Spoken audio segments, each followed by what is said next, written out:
Hello my dear students of 8th class. ਬੇਟਾ ਜੀ ਜਿੱਦਾਂ ਕਿ ਰੋਜ਼ ਤੁਹਾਨੂੰ ਪਤਾ ਹੈ ਕਿ ਤੁਹਾਡੀਆਂ ਅਸਾਈਨਮੈਂਟਸ ਆਉਂਦੀਆਂ, ਰੋਜ਼ ਅਸੀਂ ਪੜ੍ਹਾਈ ਕਰਦੇ ਹਾਂ ਤੁਹਾਡੇ ਨਾਲ।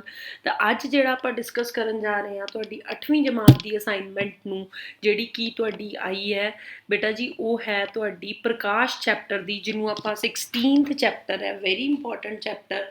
ਠੀਕ ਹੈ ਜੀ, ਲਾਈਟ ਚੈਪਟਰ। ਠੀਕ ਹੈ ਜੀ, ਲਾਈਟ ਚੈਪਟਰ ਹੈ ਔਰ ਇਹ ਤੁਹਾਡੀ 23/10/20 ਦੀ ਅਸਾਈਨਮੈਂਟ ਹੈ। ठीक है जी प्यारे विद्यार्थियों, तुसी हेठ लिखे ਜਿਹੜੇ ਪ੍ਰਸ਼ਨ ਹੈ ਉਹ ਟੀਚਰ ਕੋ ਸਮਝਨੇ ਹੈ ਜਾਂ ਫਿਰ ਤੁਸੀਂ ਕਾਪੀ ਤੇ ਨੋਟ ਕਰਕੇ ਉਹਨਾਂ ਨੂੰ ਚੈੱਕ ਕਰਾਉਣ ਵੀ ਭੇਜਣੇ ਹੈ। ਸੀਤਾ ਨੇ ਇੱਕ ਟਾਰਚ ਦੀ ਰੋਸ਼ਨੀ ਦੀਵਾਰ ਉੱਪਰ ਅਬਿਲੰਬ ਨਾਲ 30 ਡਿਗਰੀ ਦੇ ਕੋਣ ਬਣਾਉਂਦੀ ਹੋਈ ਸੁੱਟੀ। ਇਹ ਅਬਿਲੰਬ ਨਾਲ ਕਿੰਨੇ ਦਰਜੇ ਦਾ ਕੋਣ ਬਣਾਉਂਦੀ ਹੋਈ ਵਾਪਸ ਮੁੜੇਗੀ? ਬੇਟਾ ਜੀ ਆ ਦੀਵਾਰ ਤੇ ਹੈ ਤੇ ਆ ਜੀ ਉਹਨੇ ਰੋਸ਼ਨੀ ਜਿਹੜੀ ਹੈ ਸੁੱਟੀ ਤੇ ਆ ਜੀ ਕੋਣ ਜਿਹੜਾ ਉਹਨੇ ਅਬਿਲੰਬ ਦੇ ਨਾਲ ਬਣਾਇਆ ਜੀ 30 ਡਿਗਰੀ ਦਾ ਉਹਨੇ ਕੋਣ ਬਣਾਇਆ।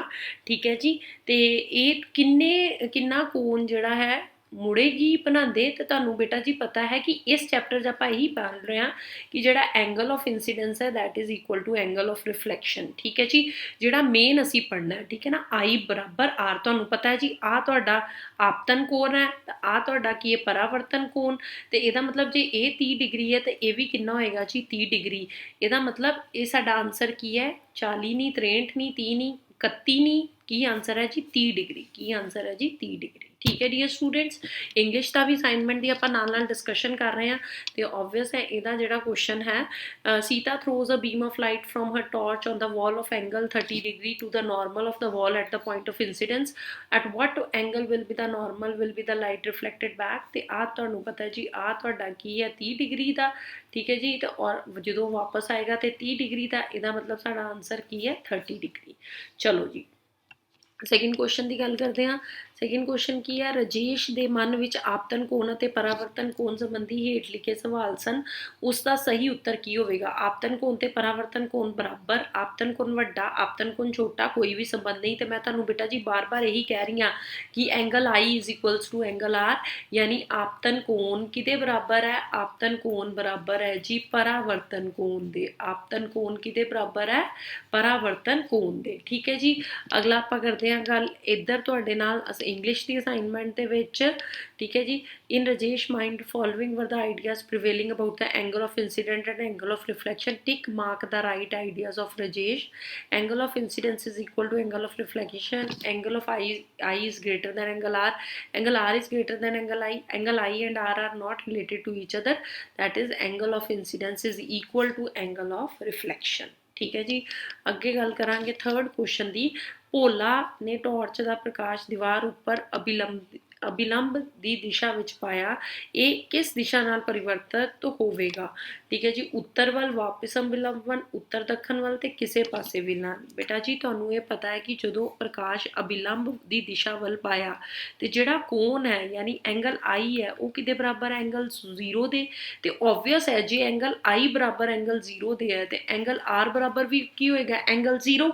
ਇਹਦਾ ਮਤਲਬ ਉਹ ਵਾਪਸ ਅਬਿਲੰਬ ਵੱਲ ਆ ਜਾਏਗਾ। ਕੀ ਆ ਜਾਏਗਾ ਜੀ? ਵਾਪਸ ਅਬਿਲੰਬ ਵੱਲ, ਜਿਹਨੂੰ ਆਪਾਂ ਕੀ ਕਹਿੰਦੇ ਆ ਕਿ Bhola made the light from his torch to fall normal to the wall. In which direction will it be reflected back? In upward direction, towards left, reflection back on the normal, or not at any direction। ਤਾਂ ਬੇਟਾ ਜੀ ਉਹ ਵਾਪਸ ਆ ਜਾਏਗਾ back to the normal। ਅੱਗੇ ਦੋ question ਤੁਹਾਨੂੰ ਸਮਝਾਏ ਗਏ ਹਨ, ਉਹ ਵੀ ਤੁਸੀਂ ਦੇਖਣੇ ਆ ਜੀ। ਜਿਹੜੇ ਦੋ ਕੁਐਸਚਨ ਤੁਹਾਨੂੰ ਸਮਝਾਏ ਗਏ ਹਨ, ਪਹਿਲਾ ਕੁਐਸਚਨ ਹੈ ਤੁਹਾਡਾ ਚੌਥਾ ਕੁਐਸਚਨ। ਮੰਨ ਲਓ ਤੁਸੀਂ ਇੱਕ ਹਨੇਰੇ ਕਮਰੇ ਵਿੱਚ ਹੋ, ਕੀ ਤੁਸੀਂ ਕਮਰੇ ਵਿੱਚ ਵਸਤੂਆਂ ਨੂੰ ਵੇਖ ਸਕਦੇ ਹੋ? ਕੀ ਤੁਸੀਂ ਕਮਰੇ ਦੇ ਬਾਹਰ ਵਸਤੂਆਂ ਨੂੰ ਵੇਖ ਸਕਦੇ ਹੋ? ਵਿਆਖਿਆ ਕਰੋ। ਅਸੀਂ ਕਿਸੇ ਵੀ ਵਸਤੂ ਨੂੰ ਤਾਂ ਹੀ ਵੇਖ ਸਕਦੇ ਹਾਂ ਜੇਕਰ ਵਸਤੂ ਨਾਲ ਟਕਰਾ ਕੇ ਪ੍ਰਕਾਸ਼ ਸਾਡੀਆਂ ਅੱਖਾਂ ਵਿੱਚ ਦਾਖਲ ਹੁੰਦਾ ਹੈ। ਬੇਟਾ ਜੀ ਵਸਤੂ ਨਾਲ ਟਕਰਾ ਕੇ ਪ੍ਰਕਾਸ਼ ਸਾਡੀਆਂ ਅੱਖਾਂ 'ਚ ਦਾਖਲ ਹੁੰਦਾ ਤਾਂ ਅਸੀਂ ਉਸ ਵਸਤੂ ਨੂੰ ਦੇਖ ਸਕਦੇ ਹਾਂ, ਪਰ ਹਨੇਰੇ ਕਮਰੇ 'ਚ ਪ੍ਰਕਾਸ਼ ਦੀ ਅਣਹੋਂਦ ਕਰਕੇ ਅਸੀਂ ਵਸਤੂਆਂ ਨਹੀਂ ਦੇਖ ਪਾਵਾਂਗੇ। ਕਿਉਂ? ਕਿਉਂਕਿ ਜਿਹੜਾ ਪ੍ਰਕਾਸ਼ ਰਿਫਲੈਕਟ ਨਹੀਂ ਕਰੇਗਾ, ਪਰ ਕਮਰੇ ਦੇ ਬਾਹਰ ਪ੍ਰਕਾਸ਼ ਹੋਣ ਕਾਰਨ ਅਸੀਂ ਵਸਤੂਆਂ ਨੂੰ ਵੇਖ ਸਕਦੇ ਹਾਂ। ਕਿ ਮਤਲਬ ਕਮਰੇ ਦੇ ਵਿੱਚ ਜੇ ਲਾਈਟ ਨਹੀਂ ਹੈ ਤੇ ਅਸੀਂ ਪ੍ਰਕਾਸ਼ ਉਹਨੂੰ ਨਹੀਂ ਦੇਖ ਸਕਦੇ। ਠੀਕ ਹੈ ਜੀ, ਹੁਣ ਆਪਾਂ ਅੱਗੇ ਗੱਲ ਕਰਾਂਗੇ। Suppose you are in dark room मतलब बिल्कुल अंधेरे वाला कमरा.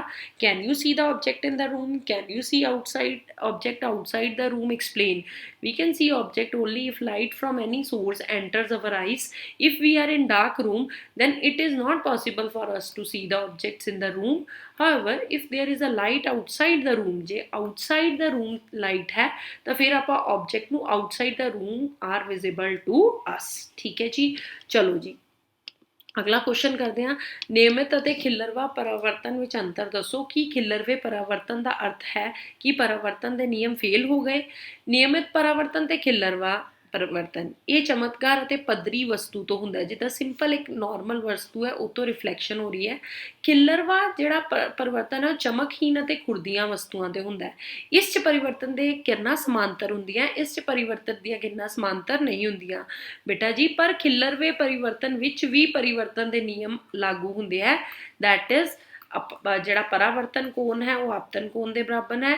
that is angle I is equals to angle R. ਤੇ ਦੂਜਾ ਆਪਾਂ ਕਹਿੰਦੇ ਆ ਕਿ ਜਿਹੜਾ I incident rate ਹੈ, ਰੇ ਹੈ, ਰਿਫਲੈਕਟਡ ਰੇ ਹੈ ਤੇ ਨਾਰਮਲ ਹੈ, ਤਿੰਨੋਂ ਇੱਕੋ ਹੀ ਪਲੇਨ ਵਿੱਚ ਮੌਜੂਦ ਹਨ. ਇੰਗਲਿਸ਼ ਮੀਡੀਅਮ ਤੁਹਾਡੇ ਲਈ ਜਿਹੜਾ ਲਾਸਟ ਕੁਐਸਚਨ ਹੈ 5th ਹੈ. Differentiate between regular and diffused reflection. Does diffused reflection mean the failure of law of reflection? Regular reflection ਤੇ diffused reflection. It occurs from shiny and smooth surface. It occur from unpolished and rough surfaces. Reflected rays are parallel to each other. Reflected rays are not parallel to each other. The laws of reflection have not failed even in diffuse reflection because each ਜਿਹੜੀਆਂ rays ਹੈ that obeys the law of reflection. ਬੇਟਾ ਜੀ ਇਹ ਤੁਹਾਡੀ ਜਿਹੜੀ ਅੱਜ ਦੀ ਜਿਹੜੀ assignment ਸੀ 8ਵੀਂ class ਦੀ, ਜਿਹਦੀ ਵੀਡੀਓ ਲੈਕਚਰਸ ਮੈਂ ਤੁਹਾਨੂੰ ਇੱਕ ਹਿਸਾਬ ਦਾ ਦਿੱਤਾ ਹੈ ਬੇਟਾ ਜੀ. ਬਹੁਤ ਉਮੀਦ ਕਰਦੇ ਹਾਂ ਕਿ ਤੁਹਾਨੂੰ ਇਹ ਲੈਕਚਰ ਸਮਝ ਆ ਰਹੇ ਹੈ ਔਰ ਇਹ ਲੈਕਚਰ ਤੁਹਾਡੇ ਬਹੁਤ ਹੈਲਪ ਆਊਟ ਕਰਨਗੇ. Till then, goodbye, take care dear students.